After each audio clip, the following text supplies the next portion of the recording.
때 더 엎친 데 덮친 격으로 어려운 이슈가 계속해서 시장을 힘들게 하고 있고요. 뭐 시장뿐만 아니라 전 세계적으로 우리가 정말 어려움을 겨우겨우 극복해냈는데 그렇습니다. 이제 뭐 전쟁 이슈가 다시 한번 우리 많은 국민들을 힘들게 하고 또 주식 투자하시는 분들은 더더욱 이 계좌를 보기만 해도 너무나 못 힘든 봅니다. 예. 그런 시기가 이어지고 있습니다. 근데 또 우리가 이걸 잘 극복해내야겠죠. 우리가 또 주식 그렇습니다. 투자를 아예 관둘 수도 없는 입장이기 때문에 어떻게 또 극복을 해낼 수 있는지 전체적인 오늘 시장 상황을 좀 깊게 보기 위해서 오늘은 우리 장 부사장님이 길게 좀 길게 내용을 좀 자세하게 소개해 주신다고 그렇습니다. 들었습니다. 네, 오늘 장우석 특집 시간을 마련을 했습니다. 장우석 특집이라기보다는 이제 시황 관련한 시황 관련해서 다양한 뉴스를 저희가 그렇습니다. 자세하게 면밀히 확인해 보도록 하겠고요. 또 이 가운데 있어서 우리가 이제 글로벌 주식 투자 중에서 미국 시장 내에 있는 뭐 ETF 종목 관련된 뭐 상품들을 많이 투자하고 계신 분들이 네.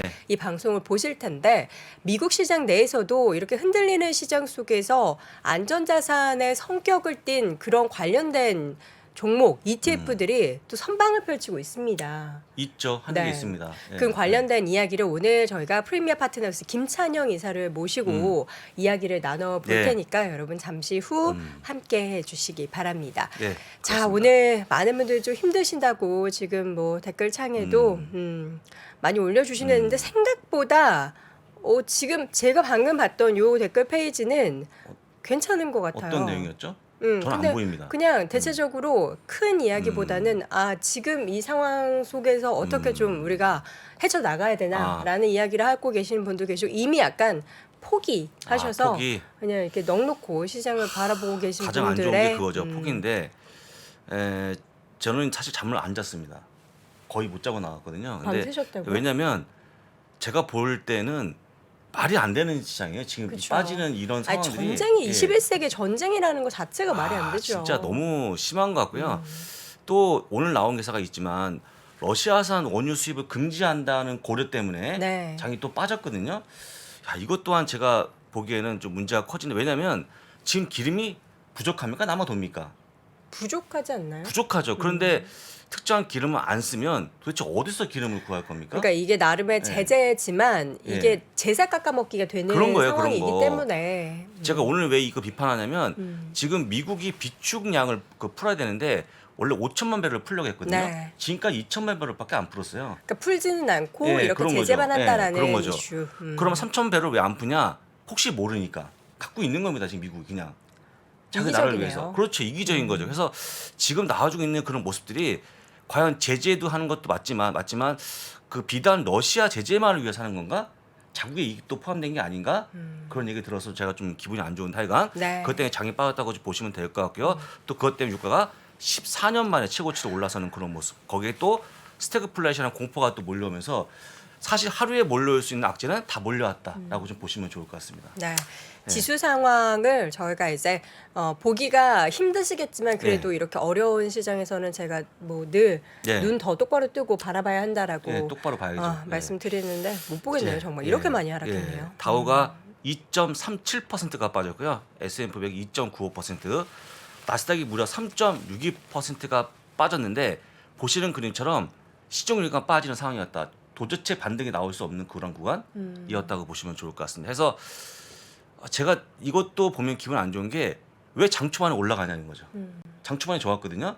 어떤 희망을 주는 듯 하다가 다시 빠져버려요.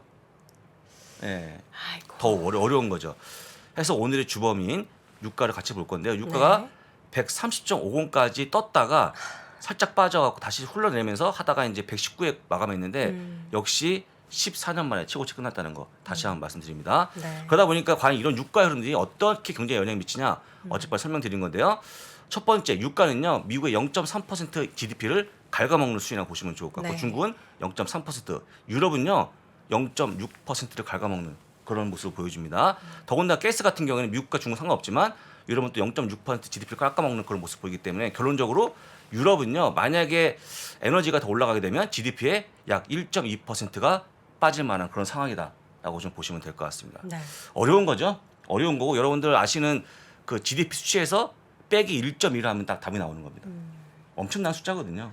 지금 뭐 채팅창에 바이든 대통령, 바이든 그 정부를 좀 비판하는 그런 목소리도 많이 올라오고 있습니다. 참 우리가 이게 글로벌화된 세계가 좋은 점도 있는데 이럴 때 너무 고리를 어떻게든 끊어버리고 싶은데 우리가 또 뭐 그렇죠. 뭐 우리가 뭐 가지고 있는 게 없으니까. 힘도 없고 제가 또 뭐 어떻게 할 수도 없는 상황이니까 저는 말씀만 드립니다만 제가 이제 좀 이따가 다시 또 오늘 밤에 네. 말씀을 드리면 좋은데 그 비축량에 대해서 되게 말이 많아요. 5천만 배럴이 있으면 빨리 풀어야 되는데 약속대로 원래 풀었어야 되거든요. 네. 아직까지 안 풀고 있는 그런 모습 보면서 아마도 오늘 밤까지 그런 비판이 이어질 것이고 그게 나름의 자기들의 힘 아닐까요? 그래서 이제 미국 내에서 만약 부족 현상이 나타나면은 이제 풀겠지만 아직은 뭐 세계를 위해서 그럴 뭐 필요는 없다라고 미국도 생각할 어려우니까 수도 있죠. 이해를 합니다만 또 그다음에 미국도 어떤 세계 경찰 아니겠습니까? 네. 자기도 버텨야 되니까 이해를 합니다만 조금 제가 보기에는 좀 뭔가 한마디 표현하면 얄밉다는 거 다시 한번 말씀드리고 오늘 많이 빠진 종목 같이 볼 건데요. 여행 관련주가 특별히 많이 빠진 상황이었습니다. 부킹홀리스 8%, 익스피디아 10%, 카니발이 9%, 호텔주가 7% 빠졌고요. 카지노 기업들이 보통 11%, 12%가 빠지는 상황이었습니다. 항공주가 12% 급락하면서 어려워졌고요. 우리가 흔히 얘기하는 여행 관련주 ETF죠. 어웨이가 약 7%가 빠지는 상황이었다라고 보시면 될 것 같습니다. 그래서 리오프닝이 중요하냐 아니면 여행을 가야 되는 어떤 여러 가지가 있는데 지금 여행 못 가는 이유는요. 막혀 있어서 못 가는 게 아닙니다. 한국 갈 수 있지 않습니까? 네. 갈 수 있습니다. 근데 뭐냐면 야 이런 시국에 내가 여행을 가야 되느냐 약간 그런 느낌 때문에 안 가는 거거든요. 제가 보기에는 조금 그 기대했던 여행주가 빠지는 바람에 아마도 제가 보기에는 백투노멀 말씀하시면서 대부분 여행자 갈 거라고 봤지만 다시 한번 좀 빠지는 상황이었다는 걸 말씀드리고요. 네. 그다음 또 금융주가 여러분도 아마 기대 컸을 걸로 보이는데요.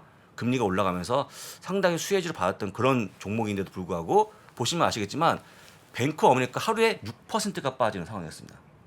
아니 하한가죠, 사실 하한가. 뱅크 오브 네. 아메리카 같은 경우에는 러시아 내 캐파가 좀 적기 때문에 큰 적기 때문에. 부담이 없다라고는 했지만 이제 전체적으로 경기에 대해서 불확실성이 워낙에 커지는 상황에서 금융주에 경기 침체죠. 대해서 네, 경기 침체에 대한 부분이 부정적인 커지면서 이슈가 많은 것 같아요. 빠지고 있고요. 근데 여기서 제가 이제 이런 말씀 할 수 있겠죠.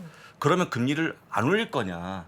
그건 또 예, 못하겠죠. 올해 7번, 내년까지 11번 올린다고 말씀을 드리지만 과연 그러면 그것 때문에 주식을 매수할 수 있냐? 또 그것도 아니거든요. 이게 타이밍이 너무 안 좋은 것 같아요. 네. 원래 이제 미국에서는 계속해서 금리를 올릴 수밖에 없는 물가가 워낙에 높으니까 그렇습니다. 잡아야 하는데 전쟁이 이렇게 심하게 그렇죠. 확대가 될지 네, 몰랐던 네. 거죠. 그렇죠. 전쟁 심화를 약간 짧게 받고 또 한 네. 가지는 에너지 값의 급등을 미리 예측 못한 게 상당히 좀 그렇죠. 치명타가 아닌가 그렇게 좀 보일 수 있을 것 같고요. 네. 여러분들 금융주가 많이 빠지는 것은 물론 이제 러시아 매출도 있지만 그거보다는 경기에 대한 전망이 불투명해지면서 빠지는 거니까 잘 기억하시면 좋을 것 같습니다. 네. 해서 많이 빠졌다고 좀 보시면 될 것 같고요. 지금 이제 대표적인 월가에 불리시하게 보는 분이 있습니다. 에드워드 야딘이라는 분이 있는데 이분은 워낙 시장 강세를 보는 네. 사람인데 이분이 갑자기 오늘 약세로 바꿔지는 그런 모습 보였거든요. 이유가 전 뭐죠? 이걸 보고 충격받았습니다. 뭐 이유가 있을 거예요. 이유가 지금 보여주는 거 좀 설명드리겠습니다만 네. 지금 S&P 500이 올해만요 약 12%가 빠진 상황인데 네. 더 빠져갖고 올해 전망이 4천이다라고 하향을 했습니다. 잠깐만요. 그 약세의 배경 자체가 많이 빠졌기 때문에 나는 하향한다라는 겁니까? 그 이유를 음. 다음 페이지에 적어놨습니다. 네. 네, 너무 섣불렀는데요. 제가 이제 따로 아니, 궁금해서. 뽑은 이유는 네. 워낙 이분이 시장을 강세론자다 보니까 특히 네. 이제 제가 딱 이분을 보면 마치 우리 이하는 교수님 보는 것 같아요. 왜요? 되게 객관적으로 보고 그렇지만 시장에 항상 꿈과 희망을 주는 친하죠. 그렇죠. 또, 근데 이분이 오늘 스스로 이걸 포기하시면서 장을 좀 빠지는 쪽으로 봤기 때문에 상당히 충격적으로 봤습니다. 네. 같이 보시면 좋은데요. 스태그플레이션 가능성이 높다라고 발표했고요. 예. 네. 아까 말씀드린 것처럼 물가는 올라오는데 성장이 좀 빠지는 그 상황이다라고 얘기했고요. 경기 침체를 배제할 수 없다라고 발표했습니다. 예. 그러면 만약 경기 침체가 들어간다 그러면 아시겠지만 회복한다면 2년이 걸리거든요. 네. 상당히 안 좋은 발표했고요. 하다 보니까 내년도 물론 이제 올해는 내렸는데 하지만 그럼에도 불구하고 올해보다 내년에는 5천을 잡으면서 약간의 좀 실망스러운 부분 다시 한번 희망을 주는 그런 모습 보이지만 올해 4천까지 잡으면서 약간의 시장을 안 좋게 보는 그런 부분이 있다고 좀 보시면 좋을 것 같습니다. 네. 우리가 지금 제가 채팅창에 제일 많이 보이는 소리가 방송에서 왜 자꾸 긍정적인 얘기만 하냐. 근데 사실 저희가 뭐 긍정적인 얘기만 하는 것도 아니고 왜 팔라는 얘기를 안 하냐. 아니 주식을 우리가 사라 팔아라 이런 얘기를 했을 때 우리 시청자분들이 일단 가장 중요한 게 팔라라고 했던 그 시기가 가장 중요하잖아요. 그렇죠. 근데 누구도 마켓 타이밍을 예측하는 거는 어렵습니다. 그렇죠. 근데 우리는 항상 이제 길게 봤을 때 시장이 이런 어려움을 회복하고 어쨌든 우상향으로 나아갈 것이다라는 부분에 대해서는 대체적으로 그러한 부분은 또 동의하지 않습니까? 그 이제 매도 사인을 안 보낸 이유가 크게 이제 중요한 건 뭐냐면 네. 그 여러분들 매도하면 마음이 편해지겠지만 모든 거는 그냥 팔아서 끝난 겁니다, 여러분들. 그쵸, 그쵸. 예, 끝난 거 다시 되사야 되는 경우고 모든 매매가 끝난 거고 종결된 거거든요.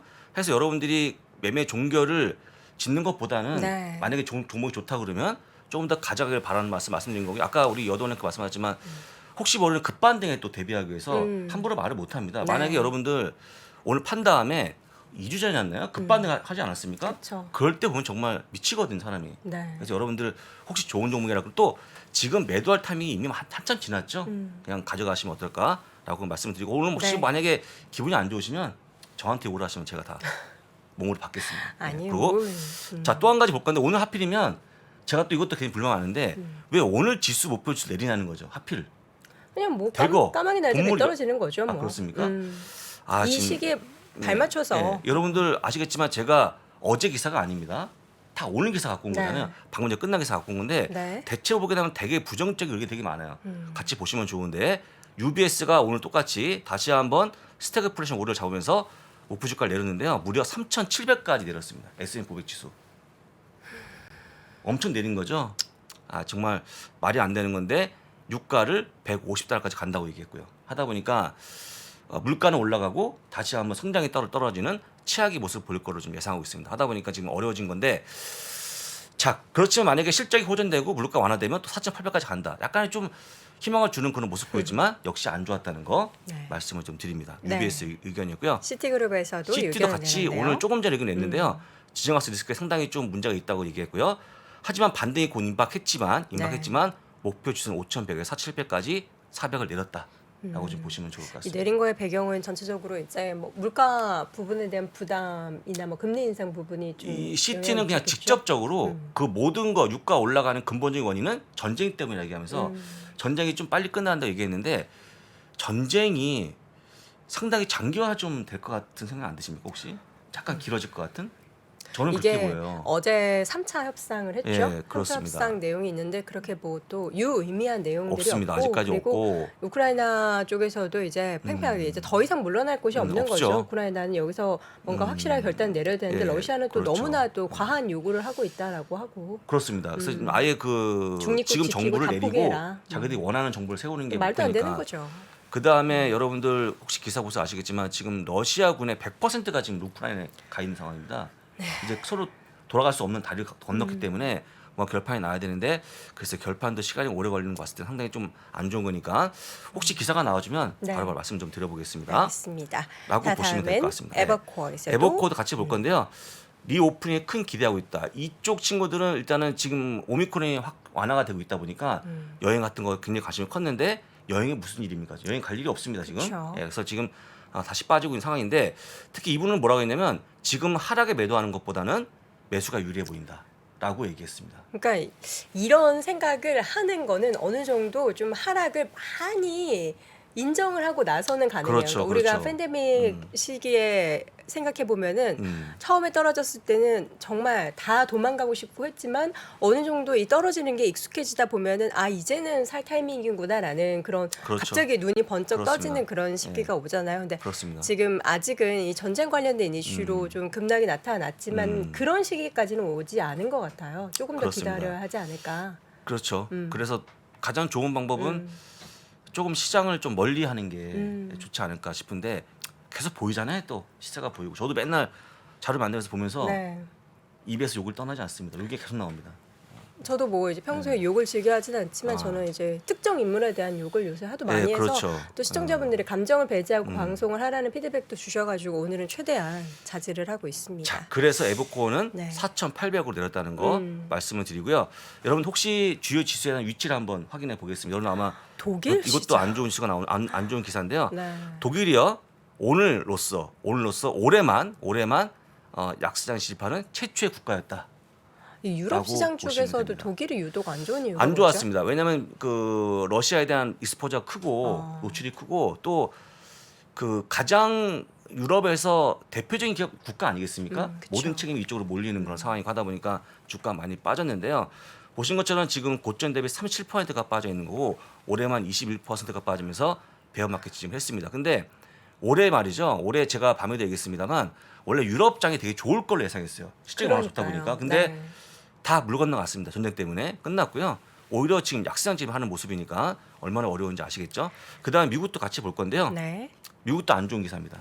고점 대비해서 예, 고점 대비 S&P 500이 12.58%, 다우가 11.1%, 나스닥이 20.6%가 빠지면서 드디어 오늘 베어마켓 지집을 했습니다. 공식적으로. 네. 예. 뭐 근데 우리가 뭐 이전에도 보지 않았습니까? 봤죠? 봤고 지난번 베어마켓 지집은 19%에서 딱 문 앞에 와 있었다가 돌아왔거든요. 근데 이번에는 넘어갔기 때문에 글쎄 흐름을 점칠 수는 없습니다만 조금 더 이런 흐름이 지지부정 흐름이 좀 이어지지 않을까 그렇게 보시면 될 것 같아요. 저는 제가 이번에 이제 사실 뭐 전쟁이라는 키워드를 이렇게 좀 피부에 와닿게 경험을 하는 사례가 없잖아요. 저희도 21세기에. 근데 이번에 제가 지금 비염을 되게 심하게 오래 앓고 있어요. 그래서 많은 분들이 걱정 많이 하세요. 작년에도 똑같이 그리고 재작년에도 계절성 비염을 똑같이 앓았는데 약을 같은 병원에 가서 같이 약을 먹고 있는데 이게 안 낫는 거예요. 그러면서 저는 또 생각이 든 게 전쟁이라는 똑같은 이슈도 지난번에도 약간 비슷한 이런 갈등이 있었으니까 이번에도 한 요 정도에서 끝나겠지라고 생각했던 것을 완전 이번에는 뒤집는 그런 일들이 그렇죠. 벌어지지 않습니까? 그렇죠. 맞습니다. 예. 내전 내부에서 사상자가 엄청나게 생기고 뭐 갈등을 봉합하는 이런 뭐 3차까지 회담을 했지만 이렇다 할 얘기가 없고 그러니까 없습니다. 우리가 예측을 요 정도에서 괜찮을 거야라는 예측을 하는 거는 정말 위험하구나라는 걸 저 다시 한번 깨달았습니다. 전쟁은 특히 그런 것 같아요. 그쵸. 예, 그런 것 같습니다. 하여간 뭐. 아휴, 어려운 시장입니다. 자, 그다음에 네. 이것도 저는 좀 화가 나서 기사를 본 건데요. 오늘 뱅크 오브 아메리카 리서치를 발표했습니다. 네. 이 기사가 뭐냐면 많은 기업들이 우리 기업은 러시아 매출이 얼마 합니다. 그래서 우리가 조금 치명타 있을 것 같습니다라는 보통 이제 스스로 고백하는데 그렇죠. 고백하지 않는 기업을 약간 비난하는 그런 모습 보여주면서 나온 건데 맥도날드 얘기입니다. 맥도날드 얘기인데요.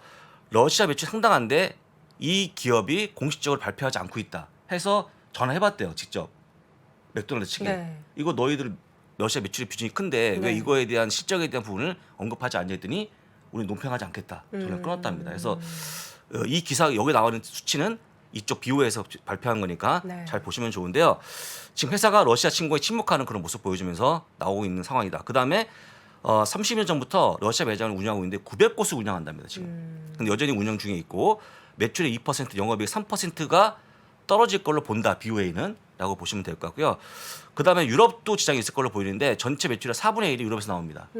영업이익 3분의 1이 유럽에서 나오는데 지금 유럽도 만만치가 않거든요. 네. 그러다 보니까 이 모든 걸 포함했을 경우에는 어떤 CEO가 나와서 우리의 어떤 미래의 그 가이던스를 낮추거나 어떤 영향이 있다고 얘기해야 되는데 아직까지 얘기 안 하는 모습 보면서 야 이것들을 우리 개인들이 어떻게 알 것이냐. 그래서 솔직히 저도 얘기했습니다만 EPM 수치 얘기하면서 하루에 반토막 빠졌거든요. 그러니까. 근데 그거 솔직히 얘기 안 하고 넘어갈 수 있겠지만 저 이것도 문제라고 봅니다. 그럼 이게 서서히 밝혀지면서 주가 빠진다고 보시겠지만 이미 오른쪽에 보시면 우리가 알고 있는 그 음식 업체들이 레스토랑 업체들이요 많이 빠졌습니다. 지금 보신 것처럼 맥도날드가 4% 후반까지 빠졌고요.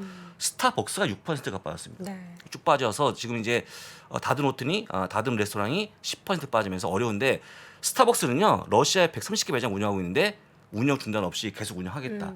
발표하면서 이것 약간 비난받고 있는 상황이었거든요. 제가 이제 봤어요 이걸 이제 스타벅스가 왜 이렇게 할까 해서 봤더니 홈페이지에 공식적인 딱 레터만 있더라고요. 미안하다 우크라이나인들한테 미안하지만 우리는 계속 운영할 것이고 대신에 우리가 번 돈의 일부를 기부하겠다는 쪽으로 끝냈거든요. 이런 기업도 있다라고 보시면 좋을 것 같고요. 그럼 이런 기사가 오픈되지 않겠냐? 다 오픈됩니다, 여러분들. 정보가 얼마나 빠른데 그렇죠. 주가 많이 빠질 수밖에 없거든요. 그래서 여러분들 혹시 빠지는 이런 크게 빠지는 레스토랑 업체들은 약간 이런 것도 있다고 보시면 좋을 것 같습니다. 근데 사실 우리가 생각해야 되는 게 러시아 내에서도 전쟁을 반대하는 많은 있죠, 국민들이 있습니다. 있고 네. 그 맥도날드와 스타벅스를 전쟁을 옹호하는 분들만 이용하겠습니까? 그렇죠. 네, 국민들이 무슨 죄입니까? 푸틴 정부가 그리고 전쟁을 일으킨 거기 때문에 사실 우리가 이 기업들에게도 뭔가 이렇게 비판을 하기보다는 그래도 더 좋게 돈을 더 잘 벌면 그만큼 많이 좋은 일을 해라. 그래서 제가 이제 지난번 글로벌 라이브 시간에 네. 러시아산 고양이는 어떤 대회에 첨가시키지 못한다. 고양이 협회에서 그쵸. 고양이 문제예요. 라든지 그다음에 미국에서 거주하고 있는 러시아 유학생을 집으로 보내자라든지 무슨 죄입니까? 영국에 있는 러시아인 퇴출시키자 이런 라든지 이런 얘기들은 뭔가 안 맞죠. 그쵸. 안 맞지만 그건 어떤 시각으로 보셔야 되냐면 그만큼 러시아에 대한 분노가 높다, 크다. 예, 크다라고 좀 보시면 되겠죠. 네. 보시고 그다음 맵을 간단히 볼 건데 제가 네. 맵을 오늘 번호를 안 매겼습니다. 오늘 매길 필요가 없습니다. 오늘은 딱 보시면 많이 아시겠지만 하락했죠. 엄청 빠졌고요. 한 95%가 빠졌습니다. 그래서 다 빠진 상황인데 간혹가다 보이는 건 개별 종목에 이슈가 있어서 올라간 건데 존슨앤존슨이 올라가는 그런 모습 보였고요. 제가 늘 얘기했습니다만 아무리 비워도 약을 주지 않는다. 이건 인권적으로 문제가 있기 때문에 준다라고 보시면 좋을 것 같고 특히 이 존슨앤존슨이 기업 분할을 발표하면서 조금 더 좋아지는 그런 모습 보여서 올라간 거라고 보시면 좋을 것 같고 오른쪽에 있는 에너지 관련 기업 당연히 올라갔겠죠.라고 보시면 되고요. 밑에 있는 기업들까지 올라갔다. 유틸리티 업종도 올라가는 그런 모습이었습니다. 그다음에 아래쪽에 보시면 LMT, 럭키드 마틴 또 분수업체가 올라가는 그런 모습 보여갖고 뭐 이렇게 전쟁이 심해지면 올라가는 기업만 올라갔다고 좀 보시면 좋을 것 같습니다. 네. 채팅창이 오늘 아주 무섭네요. 많은 우리 투자자분들의 심리를 그대로 반영하는 그런 문구와 단어들도 많고 네, 그렇죠. 화 많이 나시는 거 정말 이해합니다. 오늘 벌써 지금 18,000분이 들어와 계신데 저희가 맵을 통해서 이렇게 볼 때 보니까 지금 유가가 많이 올라가서 반대쪽에 있는 신재생 에너지 관련한 기업들이나 그것도 보시면 관련 좋죠. ETF가 네. 좀 반등의 기미가 보이는데 사실 그동안에는 워낙에 어려웠거든요. 워낙에 어려웠죠. 어려웠는데 정말 먼 미래를 바라보면은 사실 신재생 에너지 쪽 투자는 우리가 간과할 수 없는 부분인데 오늘 관련된 ETF들의 흐름이 상대적으로 그러니까 뭐 엄청나게 퍼포먼스가 좋았다라기보다는 빨간불 사이에서도 좀 파란불을 조금 켰다, 초록불을 조금 켰다로 좀 볼 수가 있을 예, 것 같은데. 그럼 한번 좀 제가 볼까요? 네. 바로 라이브로 보여드리겠습니다. ICLN이나 ETF죠, 네네. 여러분들. 지금 오늘 2.47%가 올라가면서 아까 말씀하신 것처럼 이제 더 이상 상대적으로. 그 유가의 상승에 네. 우린 이제 못 버티겠다, 바꿔야겠다 싶은 그런 모습이 나와주고 있는 네. 거라서 올라갔다고 보시면 좋을 것 같고 또 한 가지가 있는데 뭐 탄 TA, 이런 탄도 것도 같이 보겠습니다. 탄도 장중에는 2.99%가 올라갔습니다. 네. 그래서 좋았다는 거 말씀을 드리고 하지만 뭐 여러분들이 이미 아시는 것처럼 이 종목이 최근에 좋은 모습 보이는 게 아니고 쭉 너무 빠졌다가 많이 예, 갔어요. 너무 쭉 빠졌다가 반등한 네. 거라서 아마도 부족하겠지만 그나마 오늘 어려운 시장에서 올라갔다고 좀 보시면 좋을 것 같습니다. 그러니까 우리 투자자분들 중에서 이 끊임없이 매매를 하시는 분들이 계신단 말이에요. 그래서 네. 대체적인 투자처를 과연 어디로 해야 될지를 궁금해하시고 그리고 계속해서 매매를 하시는 분들 중에서는 이제 인버스 투자하시고 반대에 인버스, 투자하는 뭐 그렇죠. 그런 뭐 빅스 지수 관련된 종목에 있죠. 투자하시고 예전에도 이러시는 분들도 있었죠. 계신데 오히려 이제 산업적으로 투자를 하실 때는 요런 이제 섹터에 좀 관심이 가고 있고 또 국가에 대한 투자도 미국 내에서 다양하게 할 수 있잖아요. 있죠. 뭐 있습니다. 유럽 국가도 예. 있고 아시아도 있고 있습니다. 하는데 최근에 나온 그 월가 이야기 어젯밤에 나온 뉴스 중에서 보니까 요즘에 이제 금 가격이 많이 올라가고 있잖아요. 금이 그 상품 올랐죠. 중에서는 예, 금 가격 얘기하고 있고 나라 중에서는 아시아를 언급을 하더라고요. 월가에서. 아시아 왜냐면 쪽? 유럽이나 미국은 워낙에 지금 직격탄을 맞고 있는데 그래서 나는 우리나라는 안 좋은데라는 생각을 하면서 또 오늘 때마침 그렇죠. 이분을 모셨는데 이분이 그 아시아 국가 관련해서 그렇습니까? 중국 쪽 이야기가 지금 나오고 있거든요. 관련한 이야기를 예. 저희가 좀 깊게 나눠볼 수 있을 것 왠지 같습니다. 들어올 때 빛이 났습니다 이분이. 좀 이따 한번. 아니 또 이렇게 어려운 시기에 네. 또 모셔서 죄송한 그렇습니다. 마음이 네. 드는데 우리 시청자분들이 계속해서 이제 투자처에 대한 고민을 하시는데 조금이나마 네. 좀 약간 문을 열어줄 수 있는 그런 시간이 되지 않을까 싶습니다. 시황 정리는 여기서 마무리하도록 하겠고요. 잠시 후에는 프리미어 파트너스의 김찬영 이사와 함께 돌아오겠습니다. 전 세계 2만여 가지 최신 재고 정보가 한자리에 우리가 몰랐던 리얼 최저가 리싱크 박스만 개봉해도 중고되는데 왜 체값 주고 사? 사기 전에 리싱크해. 전 세계 핫한 2만여 가지 재고 정보가 한자리에 신개념 재고 쇼핑 리싱크. 요즘은 중고 사기 전에 리싱크합니다. 리싱크.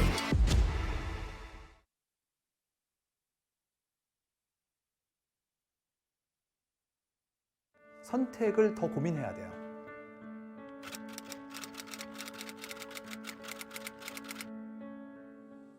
송기룡 부사장의 3프로TV 강의가 출시된 이후에 이렇게 3프로TV 수강생 여러분께 감사하다는 말을 많이 들은 적이 있는가 싶습니다. 앞으로 직업이 바뀔 게 두 가지가 보이는 게 한국 사회에서 공채가 사라질 것 같다. 이거는 사고와 시선, 의사결정의 변화가 요구되는 시점이죠. 송기룡 부사장의 세상을 읽는 방법 그리고 관점을 통해서 다가올 변화에 준비하십시오. 변화를 준비하시고 기회를 잡아보시기를 바랍니다. 자, 월스트리트 모닝 브리핑 함께하고 있습니다. 여러분, 제가 댓글을 다 보고 있어요. 뭐 저의 외모에 대한 이야기. 저는 참 아쉬운 게 왜 여자 아나운서는 외모에 대한 이야기를 항상 늘 많이 하시는가. 그렇죠. 뭐 제가 주걱턱인 거는 저는 39년 동안 알고 있고요. 이런 관상이 불을 부르는 관상입니다, 여러분. 네, 그렇죠. 그거를 꼭 아셔야 되고 이제 미국 쪽 가면 또 이런 타고 굉장히 부러워한다라는 거 우리 시청자분들이 모르셔서 또 저런 말씀하시는 거다. 네. 그런 얘기하셔도 제가 상처받지 않으니까 여러분들 좋은 이야기 많이 나눠주셨으면 좋겠습니다. 악플은 근절, 선플은 네. 제가 늘 큰절 네. 올리겠습니다. 네. 자, 이번에는 프리미어 파트너스 김찬영 이사 만나보도록 하겠습니다. 이사님 어서 오세요. 안녕하십니까? 아이고 하필이면 이렇게 홍콩에서 귀한 걸음해 주셨는데 네. 이렇게 시장이 안 좋을 때 이렇게 모시게 됐습니다. 홍콩 분위기는 어때요? 증시 분위기라든지 안 아니면 좋죠? 코로나 네. 상황? 네. 예, 홍콩에서 온 지 얼마 안 됐는데 네. 홍콩 얘기하면은 또 나를 세야 됩니다. 이게 딱 그 한 장면만 말씀드리면 지금 홍콩 분들은 2달째 머리를 못 자르고 계세요. 미용실 이발소가 다 문을 닫았거든요. 오. 정부 아예 폐쇄를 생활이 안 해가지고. 되네요. 네네네. 그래서 남자고 여자고 다 이렇게 장발로. 그럼 이사님은 어떻게 머리가? 저는 이제 한국 한국 와서. 오셔서. 와서. 예. 머리 자르러 오신 거예요? 어. 그런 건 아니죠? 이게 웃으면 안 되는데 자꾸 그쵸. 에어컨이 때문에 웃음이 나네요. 네. 웃어야죠. 네, 네. 웃어야죠. 네. 웃어야 2달이면 웃음이 굉장히 긴 생깁니다. 기간이네요. 맞아요. 그게 다 예, 오늘 여전히 머리 못 자르고 계시고요. 지금 뭐 코로나 제로 코로나 요즘 말 많잖아요. 네. 그래서 제가 오늘 온 게 또 양회 기간이라고 중국 쪽에 큰 행사가 하나 있잖아요. 그래서 그렇죠. 그거 시점을 맞춰서 온 건데 네. 이게 제로 코로나 정책을 계속 할 거냐 중국이. 그래서 양회 직전에는 제로 코로나를 조금 접지 않겠냐, 이제 더 못하지 않겠냐 그랬는데 오히려 양회 시작되니까 뭐 접을 생각이 없다. 중국은 너무 잘하고 있다 제로 코로나 정책을. 그래서 많이 또 거기 사시는 분들은 많이 좀 고통을 받고 계시죠. 네. 전쟁도 어떻게 비판이 좀 많습니까? 전쟁도 지금 보시면 뭐 한국에서도 뭐 러시아를 좀 안 좋아하시는 분들도 많지만 또 이제 또 반대로 또 러시아에 또 요즘은 또 편이 갈리시더라고요. 또 러시아를 또 좀 옹호하는? 네, 그러니까 러시아가 또 그럴 만한 이유가 있다. 요즘 뭐 SNS에 이렇게 있던데 물론 또 전자가 더 많지만 중국 같은 경우도 마찬가지인 게 이게 중국도 약간 러시아 편으로 지금 그렇죠. 약간 흑백으로 나누면 그렇게 돼 있지 않습니까? 네. 근데 그것도 안에서는 또 이제 내부적으로는 또 그렇게 편들면 안 된다 이런 의견도 많이 있고 요즘 뭐 전 세계가 다 이렇게 뭔가 양극단으로 가는 것 같아요. 네, 네. 네, 그렇습니다. 정말 쉽지 않은 뭐 그러네요. 언제나 어려운 주식 네. 시장이지만 더 어려운 시장인 것 같습니다. 우리가 이렇게 시장의 변동성이 크고 하락세를 보일 때면 항상 나오는 키워드가 하나 있죠. 안전자산. 안전자산. 안전자산 뭐 대표적으로 요즘에 뭐 금도 금 있죠, 금. 가격이 엄청나게 많이 오르고 있는데 우리가 국가 중에서는 사실 이게 안전자산에 아시아권이 포함된 적이 있었나라는 생각을 하면은 거의 없었잖아요. 네, 그렇죠. 근데 월가에 뭐 한 기사를 오늘 보니까 국가 중에서 아시아를 꼽더라고요. 오늘 아마 기사를 보셨다면 아마 네. 메비우스가 오늘 이제 금 뭐 아시아 아시아. 주식 이런 거 주목해라 네. 이렇게 말씀하셨는데 네. 아무래도 이제 이제 지난주 금요일처럼 장이 많이 다 빠지다 보면은 이제 안전자산 얘기를 할 수밖에 없어요. 그래서 오늘 뭐 증권 방송 뭐 이런 온통 이제 안전자산 얘기를 많이 할 텐데 보통 안전자산이라고 하면 이게 안전한 자산은 아니죠. 그쵸. 무슨 제가 한 2년 전에 이 3프로 TV에 나와서 안전자산을 한번 정리한 적이 한 번 있었는데 네. 당시에는 이제 막 이런 컨텐츠들 많이 없어서 안전자산이라고 하면 무슨 정기예금처럼 이렇게 안전한 자산이냐 이렇게 물어보시는 것도 있었는데 네, 네.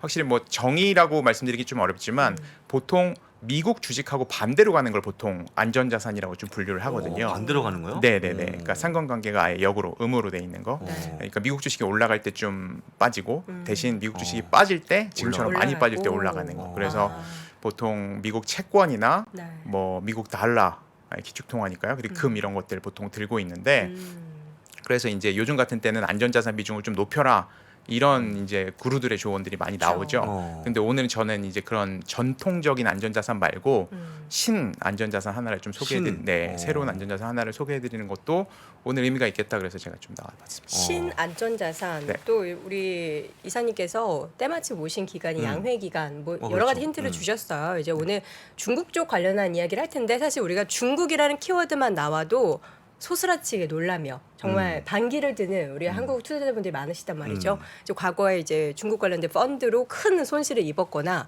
중국은 보면은 항상 이렇게 약간 패턴이 있는 주식 시장이 있기 때문에 시기를 잘못 고르면은 그렇죠. 큰일 나고 그렇죠. 또 기업 관련해서도 보면은 우리가 재작년에 루이신 커피 관련해서도 그렇죠. 상장 네. 폐지에 쓰라린 그런 상처가 있기 때문에 중국이 안전자산이라고? 왜? 이런 생각을 할 텐데 최근에 또 위안화의 흐름을 보면은 좀 지켜볼 만하다라는 시그널들이 나오고 있어요. 네, 오늘 그 위안화에 대한 얘기를 좀 해드리려고 하는데요. 뭐 말씀하셨던 대로 중국이라고 하면 네. 한국 분들이 워낙 더군다나 이제 최근에 이제 지난달에 평창 올림픽에다가 이제 러시아 편까지 들면서 이제 완전히 한국 국민들하고 좀 멀어지는 분위기인 것 같은데요. 네.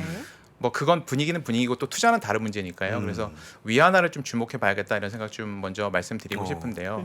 이게 위안화에 관련해서는 좀 큰 흐름 변화가 최근에 있었습니다. 그래서 그걸 좀 오늘 좀 알아주셨으면 좋을 것 같은데요. 최근에 이제 작년 이제 1년 전이라고 해도 요즘은 워낙 하루하루마다 이게 시간이 너무 빨리 가고 많은 일들이 벌어지니까 그렇죠. 1년 전만 해도 굉장히 아득한데 1년 전만 해도 지금 우리 미국 달러 환율이 1,100원 정도밖에 안 됐었거든요.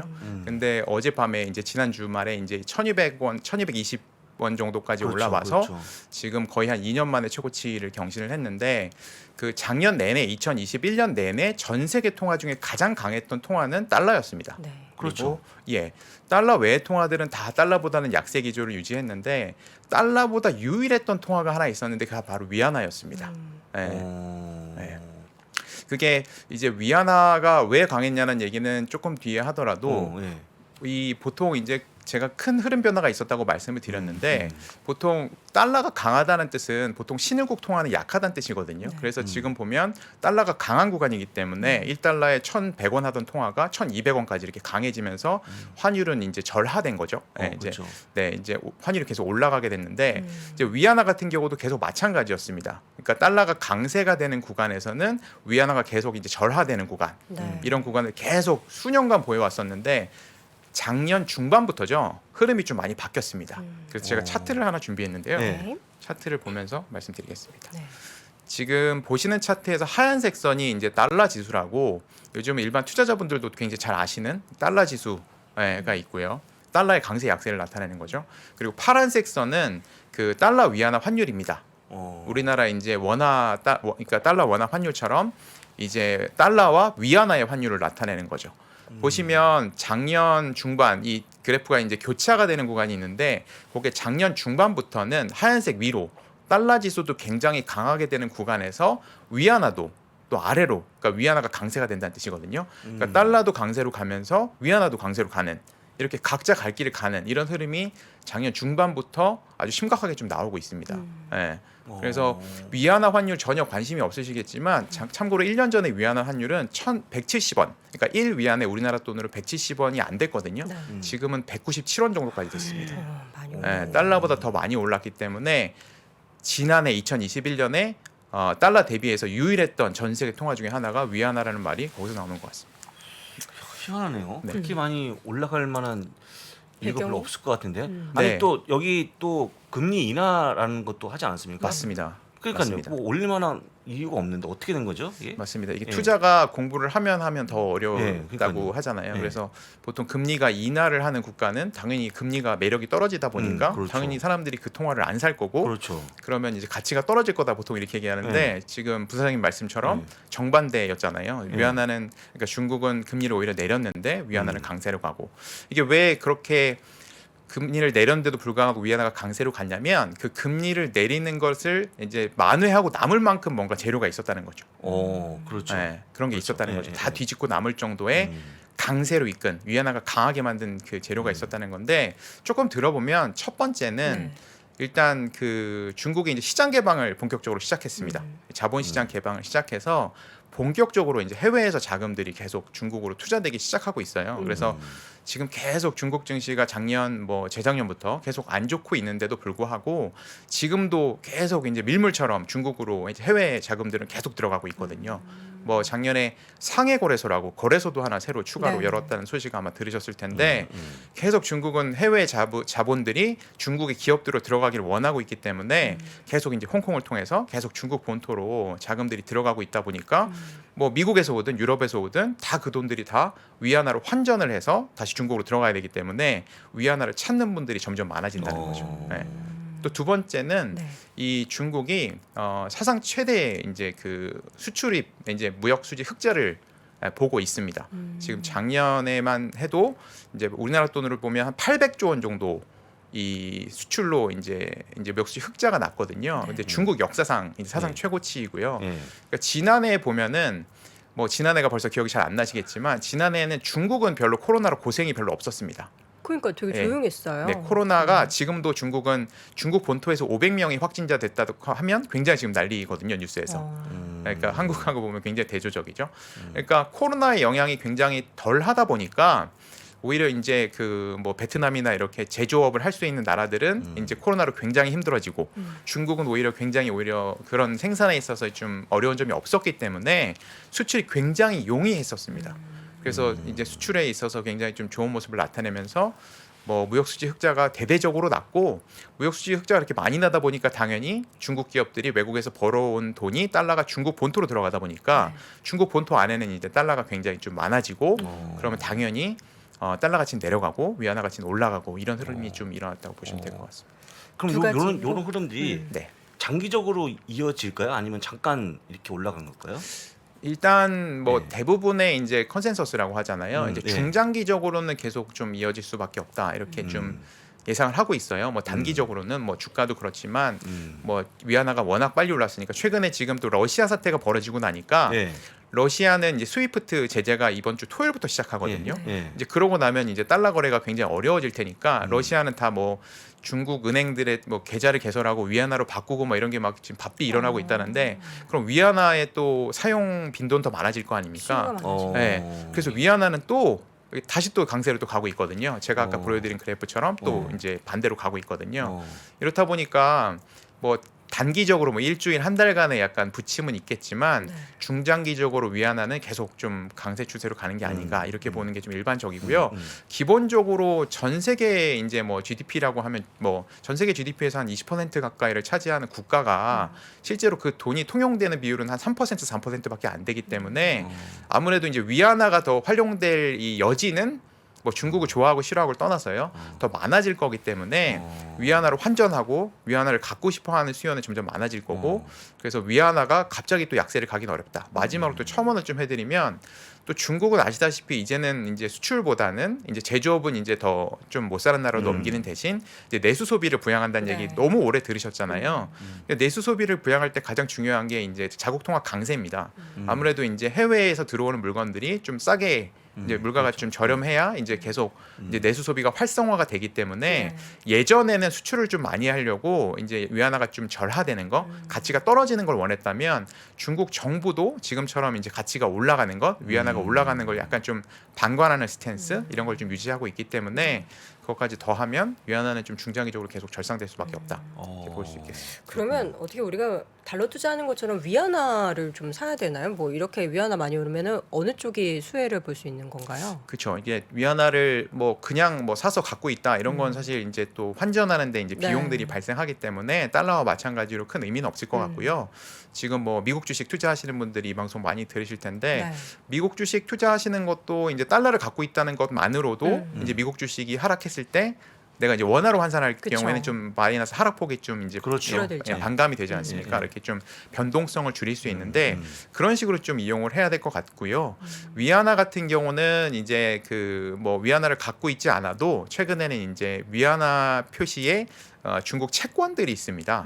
네, 중국 채권들에 이제 아직 그 한국의 이제 개인 투자자분들은 위안화 채권 투자에 대해서는 아직 좀 생소한 감이 그쵸. 많이 있으실 텐데 오히려 브라질 채권 투자는 많이 좀 아실 텐데 그렇죠. 많이 위안화 하셨죠. 채권 투자라고 하면 거의 좀 처음 들으신 분도 많으실 텐데 네. 최근에 이제 그 큰 해외 기관들 그리고 또 한국에서도 좀 이제 고액 자산가분들은 위안화 채권 투자를 보고 계시거든요. 이게 아무래도 이제 국채에 투자한다는 것은 그 나라의 이제 신용도를 믿고 돈을 그 나라에 빌려준다는 의미인데 네. 그럴 때 가장 이제 좀 생각을 해봐야 되는 이제 고려해야 될 포인트가 두 가지가 있는데 첫 번째는 이제 통화죠. 그러니까 통화가 약세가 되는 경우에는 이제 계속 그 국채를 들고 있으면 계속 손실이 되니까 이제 브라질 채권 투자가 바로 그런 거 아니겠습니까? 그렇죠. 브라질은 지금 이자가 여전히 뭐 10%대 이자를 주고 있고 뭐 러시아는 20%니까요. 네. 뭐 그런 나라의 이자를 10% 20% 받더라도 통화가 가치가 뭐 10% 20% 떨어지면 아무 의미가 없기 때문에 의미가 없죠. 예. 어느 나라 국채를 투자한다는 건 그 통화 가치가 어느 정도 유지가 될 거냐. 근데 지금 그런 의미에서 중국의 위안화 가치가 계속 좀 단단하게 좀 유지가 된다고 한다면 중국 국채는 좀 볼만하겠다. 그리고 또 이제 두 번째는 이제 금리 문제를 볼 수 있습니다. 네. 이제 뭐 통화만 계속 가치를 유지해야 되는 게 아니라 채권에 투자한다는 것은 그 나라 금리가 또 오르면 안 되거든요. 그러니까 금리도 인하하고 있는 추세고. 러시아 채권 같은 경우도 만약에 투자하신 분이 네, 있으시다면 뭐 순식간에 뭐 금리가 뭐 10% 아래에서 20%까지 올라가다 보면 국채 투자는 상당한 손실을 볼 수밖에 없으니까요. 근데 부사장님이 뭐 잘 지적해 주신 것처럼 지금 양회 기간이기도 하고 지금 그 GDP 목표를 한 5.5%로 굉장히 공격적으로 잡고 있는데 네. 그걸 달성하려면 계속 앞으로 이제 내수 소비를 부양해야 되고 계속 우리로 치면 계속 중국은 지금 이제 뉴 인프라라고 해서 이제 우리 반도체 굵기라고 하지 않습니까? 네. 근데 반도체 굵기에 지금까지 사용한 돈보다 훨씬 더 많은 돈을 지금 뉴 인프라, 그러니까 우리로 치면 뭐 데이터 센터 같은 이런 것들 이제 설치하는데 이제 굉장히 많은 돈을 투여하겠다. 그걸로 이제 경기를 부양하겠다. 재정 부양을 하겠다 이렇게 나서고 있거든요. 네. 그런 거 하려면 아무래도 계속 이제 금리를 좀 낮게 유지해야지 정부가 돈을 빌려서 채권을 통해서 그렇겠죠. 그런 것들을 하기 때문에 금리에 대한 전망도 그렇게 빨리 올라갈 수 없는 상황이다. 중국은 그 두 가지 면을 고려해야 되는데 두 가지 면이 다 조금 합격점에 들기 때문에 중국 국채 ETF는 한번 이 안전 자산으로 좀 생각해 볼 수 있겠다. 이렇게 그런 시점인 것 같습니다. 그럼 국채 투자하면은 지금 우리가 계산해 봤을 때 예상할 수 있는 수익률은 어느 정도 되나요, 중국은? 네, 이제 중국 국채라고 하면 아무래도 중국은 좀 약간 못 사는 나라 이렇게 생각을 하셔서 이게 중국이요? 금리가 굉장히 높을 거라고 생각하시는데 지금 미국 그 국채 금리가 1.7% 뭐 그렇습니다. 왔다 갔다를 워낙 많이 네. 하지만 뭐 지난 주말 기준으로 그 정도 하는데 중국 금리도 그렇게 높진 않습니다. 10년을 기준으로는 2.85 정도. 오, 네. 안 되네요. 예, 높지 않고요. 그 뭐 아무리 뭐 30년까지 가더라도 한 3.5 정도밖에 안 되기 때문에 금리가 미국하고 이렇게 차이가 나지 않습니다. 그래서 그 뭐 많은 금리를 기대하셨다면 그거는 좀 실망이 되실 테지만 아까도 말씀드렸다시피 현재 금리보다는 이 통화 가치가 계속 유지될 거냐 그리고 금리가 앞으로 올라갈 그런 위험은 없느냐 이런 것들을 보고 투자하는 거기 때문에 충분히 매력이 있는 구간이라고 생각하고 있습니다. 네. 중국 국채에 투자할 수 있는 ETF, 그러니까 미국에 상장된 사실 뭐 채권 관련된 ETF 가 굉장히 많은데 네. 뭐 미국에 상장된 ETF 중에서 중국 투자할 수 있는 ETF는 뭐가 있습니까? 네. 그 뭐 굳이 뭐 중국 국채 투자라고 해서 뭐 어디 찾아가서 뭐 위안화로 바꿔서 네. 위안화로 뭐 중국 국채를 사고 뭐 이러지 않아도 지금 미국 주식 잘 하시는 것처럼 뭐 지금 미국 주식 하시던 거를 워낙 이제 리스크가 심해지니까 이제 좀 주식 비중을 좀 줄이고 대신 그 달러로 현금을 찾은 돈을 그 달러로 바로 달러로 거래되는 위안화 채권 ETF들이 네. 있습니다. 달러로요? 네, 거래되는 있습니다. 그래서 그렇게 투자하시면 될 것 같고요. 그 중국 국채 ETF는 미국에 상장된 거는 뭐 저희 이제 제가 속한 회사가 아니어 티커를 말씀드려도 될 것 같은데 C본이라고 해서 C본이요? C본? 네, 본드 할 때 CBON 네, 본. 있습니다. 네, 본드 할 때 본입니다. 음. ETF가 있는데 네, 네. 이게 이제 그 조금 이 규모나 거래량이 좀 작아서 오. 예, 있긴 있고요. 주가가 요즘에 네. 계속 우상향이네요. 네, 네, 네. 그러니까 지금 시장이랑 너무 다르네요. 뭐 네. 아주 크게 상승하는 건 아닙니다만 네. 완만하게 올라가네요. 네. 완만하게. 맞습니다. 맞습니다. 네. 기대 수익률이 보통 뭐 요즘 뭐 그 위안화 절상까지 해서 연에 한 5% 정도 대신에 이제 변동성이 굉장히 작기 때문에 투자는 일단 잠을 자야 되잖아요. 그렇죠. 네, 매일 아침 저녁에 깨서 그 앱을 안 봐야 되지 않습니까? 그렇죠. 그런 투자로서는 굉장히 적합한 투자라고 볼 수 있고요. 그게 좀 규모가 좀 작아서 사실 이제 기관들이나 아까 말씀드린 고액자산가분들은 보통 이제 유럽에 상장돼 있는 iShares ETF를 좀 많이 사용하세요. 그건 티커가 CNYB거든요. 그래서 이제 차이나 위엔에 본드까지 붙여서 CNYB 이렇게 쓰는데 그 ETF를 가장 좀 많이 활용을 하고 계세요. 유럽에 상장돼 있고 한국에서도 거래가 가능해서 이걸 통해서 많이 투자를 하고 계십니다. 네. 어. 지금 네. 검색을 하셨는데 다른 게 나왔는데 그건 어떻습니까? 근데 뭐요? 유럽 시장까지는 많은 네. 분들이 투자를 잘 안 하세요. 아, 왜냐면 그러세요? 미국 계좌 개설하는 것도 굉장히 오래 걸리셨거든요. 네네네. 그렇기 아. 때문에 C본이 오히려 더 네, 근데 뭐 친숙하지 유럽에 않으시니까. 상장돼 있어도 말씀드렸다시피 어차피 달러로 거래할 수 있기 때문에 네네. 뭐 굳이 뭐 환전이나 이런 과정을 저도 이제 홍콩에서 이제 일을 하고 있는데 네. 뭐 미국에서 주식을 뭐 내가 테슬라를 팔아서 받은 달러를 가지고 굳이 어떤 액션을 안 취하셔도 유럽이나 홍콩에 있는 거래소에 있는 다양한 ETF들을 바로 사실 수가 있어요. 왜냐하면 유럽이나 홍콩 같이 좀 이렇게 선진 시장들은 보통 이 ETF들을 여러 통화로 거래할 수 있게 해놨습니다. 그러니까 우리나라는 뭐 한국 거래소에 상장되어 있는 뭐 코덱스, 타이거 ETF들이 한국 원화로만 거래가 되지만 이 똑같은 특정한 ETF를 뭐 유럽이나 홍콩 시장은 뭐 홍콩 같은 경우는 홍콩 달러, 미국 달러, 위안화 이거 다 거래할 수 있게 해놨어요. 같은 상품을, 네. 똑같은 상품을. 그래서 그냥 달러를 가지고 바로 그걸 사실 수 있다 이렇게 보시면 될 것 같아요. 네. 어. 우리 이사님께서 사실 ETF 쪽에서 근무를 하고 계시니까 실제로 이제 그 좀 기관 분들을 많이 만나시지 않습니까? 최근에 근데 사실 뭐 미국도 안 좋고 유럽도 안 좋고 이런 시기에 오히려 좀 투자를 할 수 있는 캐파를 더 많이 늘리는지 아니면 다들 좀 조심스럽게 네. 돈을 좀 회수하는지 그 분위기가 어떻습니까? 지금 뭐 워낙 그 장이 이제 뭐 하락장을 거의 넘어서는 상황이기 때문에 지금은 많이 좀 위험 관리를 하시는 것 같아요. 주식 비중을 많이 줄이시는 것 같고요. 이미 특히 뭐 지난주부터는 러시아가 이제 침공을 한 이후부터는 굉장히 빠르게 주식들을 많이 좀 줄이고 말씀드린 이제 뭐 위안화 채권이 아니더라도 네. 안전자산들을 좀 늘리고 있는 상황인 것 같습니다. 그러면서 이제 아예 이제 투자를 안 하겠다 이런 건 아니신 것 같고요. 잠깐 이제 비중을 줄이셨다가 이제 바닥이 보이고 이제 턴어라운드 주가가 다시 돌아오는 구간에 내가 다시 이런 이제 위험 자산들을 좀 다시 한번 비중을 늘릴 수 있는 다시 반전의 계기를 삼겠다 이렇게 준비하는 구간이신 것 같습니다. 어. 매매가 되는군요. 사실 네. 이게 가장 어려운 거잖아요. 그렇죠. 어. 근데 저는 이사님 오신다고 그래갖고 물론 이것도 중요한데 조금 그 주식 시장에 대한 질문을 좀 아, 그럼 싶었어요. 뭐냐면 뭐 알리바바라든지 네. 상당히 좀 중국 어렵지 않습니까? 기업들. 규제 때문에 네. 되게 어려워지고 있고 실제 이제 많은 분들이 어떤 지금 못 믿는 이유가 다 그런 종목을 빠뜨려 갖고 특히 맞아요. 사기업 업체는 거의 뭐 상패 수준 아니겠습니까? 맞습니다, 맞습니다. 그렇게 되고 있는데 어떻게 좀 뭐 아마도 보유하시는 분 많으니까 어떻게 좀 전망하시는지 여쭤봐도 될까? 네. 뭐 기본적으로 지금 양의 기간이기도 하지만 그 뭐 알리바바 이렇게 궁금하신 종목들은 대부분 뭐 인터넷 관련 주식이나 테크 관련 주식이고 미국에 상장돼 있는 주식인데 최근에 이제 니오라는 종목도 이제 미국 상장에 있는 종목들을 이제 예. 홍콩 상장으로 전환했거든요. 예. 그러니까 홍콩에 뭐 추가로 IPO를 한 건 아니고 음. 미국에 상장돼 있는 거래한 주식들을 이제 홍콩으로 옮겨서 거래할 수 있게 이제 곧 이제 되는데 이제 점점 뭐 미국하고 중국 관계는 점점 뭐 더 좋아지기는 좀 어려운 것 같아요. 그래서 일단 그 뭐 테크 관련된 인터넷 관련된 주식들은 지금 뭐 사상 최저치를 뭐 또 한 번 갱신을 하고 있거든요. 지금 뭐 원래도 안 좋았고 러시아 우크라이나 사태 때문에 또 안 좋은데 지금도 아까 기관 투자자들 말씀하셨지만 오히려 지금 이 어려운 상황에서도 보통 기관들은 보통 이런 경우에 더 추가로 투자해서 이제 더 이제 반전을 노리는데 오히려 좀 비중을 많이 줄이는 대신에 이 그런 분들은 오히려 이제 저도 그렇게 생각하고 있지만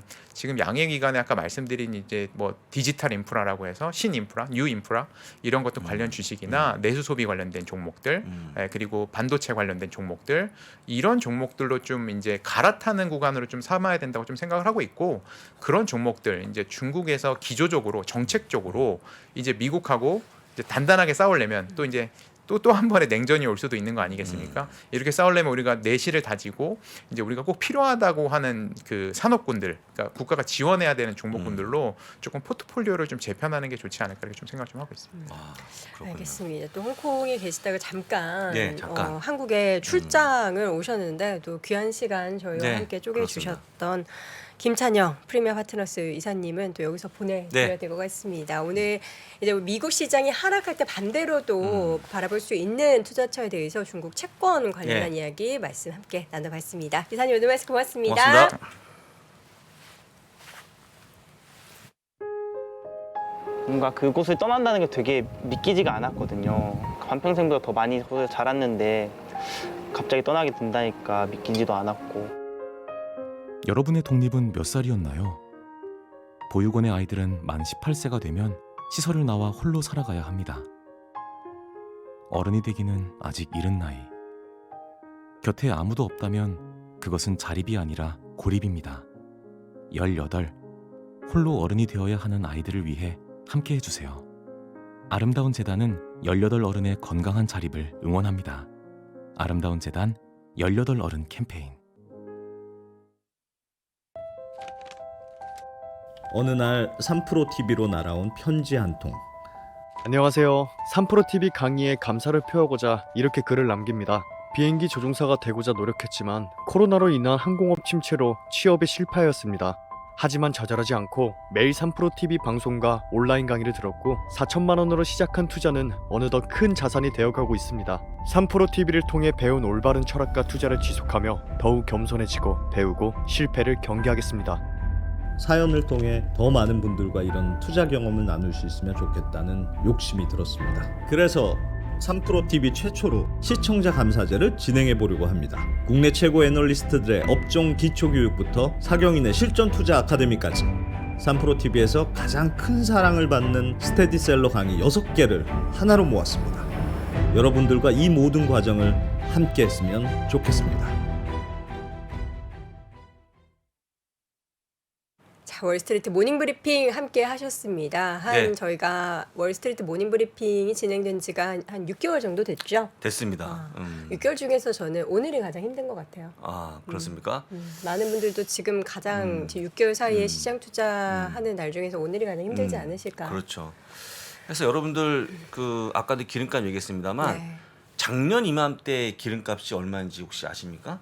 유가가? 아니요. WTI 기준 64였거든요. 2배. 2배가 올라간 거죠. 그만큼 올랐네요. 저희가 유가가 2배 올라간 상당히 좀 치명적인 거거든요. 그렇죠. 그래서 여러분들 아마 내일이 휴장이니까 네. 휴장이니까 집에서 계실 것 같은데 다른 거 보지 마시고 이번 3월 10일에 발표되는 CPI를 잘 보시면 좋을 것 같아요. CPI가 원래 예상은 7.8, 그쵸. 7.9를 봤는데 자칫하면 8을 넘어갈 수 있는 수준이 될 것 같아서 아마 그때 한번 다시 한번 충격이 올 것 같으니까 잘 보시면 좋을 것 같고 저는 개인적으로 7.9, 8을 보기 때문에 조금 더 올라가는 모습이 나오지 않을까 생각하고 있습니다. 네, 지금 제가 힘든 네. 거 보니까 매수 타이밍이 왔네 하시는데 제가 생각보다 멘탈이 되게 강합니다. 되게 강한 되게 분입니다. 강하고 네. 사실 뭐 제가 한 15년 정도 주식시장 그렇죠. 바라보면서 많이 하락하고 또 이 하락을 극복한 것을 한 2-3번 정도 그렇죠. 봤어요. 네. 근데 저는 팬데믹보다 이번이 더 힘든 것 같아요. 힘들죠. 팬데믹은 사실 우리가 그동안에 뭐 많은 역병들이 돌았을 때 그렇죠. 이런 데이터가 있는데 전쟁 관련해서도 물론 관련된 데이터가 있지만 이번에는 정말 너무 이게 쉽게 타협이 되지 않는 물러나지 않는 그러니까 푸틴을 보면서 딱 밑도 끝도 없는 거죠 네. 지금. 예, 그런 거죠. 그래서 최악의 지금 상황까지 지금 저도 계속 쏟고 기사를 있어서. 보고 있습니다만 다 안 좋은 기사. 난민이 뭐 180만 명을 넘었다. 네. 계속 안 좋은 기사가 나오다 보니까 조금 오히려 그 내일 휴장이 좀 반가워 보여요. 한국은 저는. 그러니까 한국은 예, 휴장을 예, 하는데 또 예. 미국 시장은 휴장을 하지 휴장 않죠. 안 합니다만 여러분 잠깐이라도 장을 좀 멀리 하시고 좀 보내시면 어떨까 말씀 다시 한번 드립니다. 네, 우리 시청자분들이 사실 지금 가장 할 수 있는 방법은 늘 우리 이항영 교수님, 이하님께서도 말씀하시듯이 공부를 하라 하는데 지금 저희가 이야기하는 것도 오늘 귀에 안 들어온다 그렇죠. 하시는 분들이 정말 절반이 넘어요. 아, 그렇죠. 근데 이 가운데 지금 이렇게 시장이 안 좋으면은 저희는 그 바로미터가 예. 동시 접속자 수잖아요. 그렇습니다. 28,000분 가까이 함께 하시고 계신데 그만큼 마음이 힘들고 정말 불안한 분들이 많다라는 방증 아니겠습니까? 그리고 저는 딱 한 말씀만 더 드릴 건데요. 네. 아무리 시장이 안 좋건 여러분들이 저희한테 뭘 하든 저희는 항상 이 자리에 있다는 거 그쵸. 잊지 마시고요. 너무 죄송스럽게도 예. 내일은 저희가 이 자리에 함께하지 못합니다. 내일은 안 하네요. 내일은 네. 아마도 그 우리 파트너의 네네. 또 건강이 좀 문제 있어갖고 네. 내일 아침 라이브는 못 할 걸로 아 정말요? 생각됩니다. 예, 장 부사장님 혼자 하시면 안 되나요? 저요? 네. 혼자 해볼까요? 알겠습니다. 어려우니까. 아, 네, 그렇습니다. 부사장님 계셔야지 제가 또 이제 마음이 여러분 무거워지지 원하시면 않겠습니까? 하는데 네. 저한테 또 뭐라 하실까봐. 예. 근데 저는 아. 하도록 하겠습니다. 예. 자, 우리 아침에, 시청자분들 오늘 아침 내내 뭐 댓글로 많은 네. 분들이 이제 뭐 날선 이야기도 하시고 하셨는데 마음이 많이들 불편하신 그 부분들을 좀 뭐 그나마 예, 위로하고 그렇습니다. 풀 수 있는 그런 또 공간이 어디 있겠습니까? 예, 여기밖에 없죠. 채팅창 통해서 서로 이제 근데 또 나에서 말보다는 서로 위로를 하고 우리 네. 같이 힘을 내는 네. 그런 좋은 이야기들 많이 나눠주셨으면 좋겠고요. 잠시 후 이제 국장이 열리죠. 예, 국장이 잠시 열립니다. 이어지는 오늘 아침 라이브도 함께해 주시고 저희는 내일 꼭 투표하고서 목요일 오전 6시 30분에 다시 돌아오겠습니다. 여러분 힘내세요. 고맙습니다. 고맙습니다.